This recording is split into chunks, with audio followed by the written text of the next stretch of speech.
கோவக்காய் சாதம் எப்படி பண்ணலான்னு வாங்க வீடியோக்குள்ளே போகலாம். ஃபஸ்ட்டு குக்கர் வச்சுட்டு 2 டீஸ்பூன் எண்ணெய் ஊற்றிட்டு கடுகு போட்டு பொரிஞ்சதுக்கப்புறம் 2 வெங்காயம் ஸ்லைஸாக கட் பண்ணிட்டு போட்டுட்டு நல்லா வதக்கி விட்டுட்டு இஞ்சி பூண்டு பேஸ்ட் லைட்டாக போட்டுட்டு அப்புறம் 2 தக்காளி அதையும் நல்லா வதக்கி விட்டுட்டு கொஞ்சமாக தயிர் ஒரு 2 டீஸ்பூன் தயிர் ஊற்றிருக்கு. அதை ஃபுல்லாக நல்லா இது பண்ணிவிட்டு அதுக்கப்புறம் புதினா இலையும் கொத்தமல்லி இலையும் சின்னதாக கட் பண்ணி எடுத்துருக்கு அதை போட்டு ஃபுல்லாக நல்லா வதக்கி விட்டுட்டு அப்புறம் மசாலா பொடி போடணும். 1/4 டீஸ்பூன் மஞ்சள் தூள், 1/4 டீஸ்பூன் கரம் மசாலா, 1 டீஸ்பூன்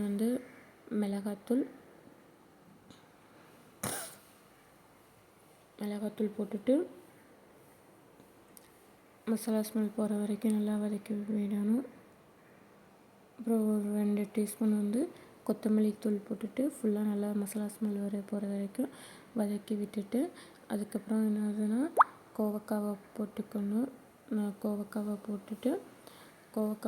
கோவக்காய் நல்லா வதங்கினதுக்கப்புறம் நான் ஒரு கிளாஸ் அரிசி ஊற வச்சுருந்தேன். அந்த அரிசிக்கு 2 கிளாஸ் தண்ணி ஊற்றணும்.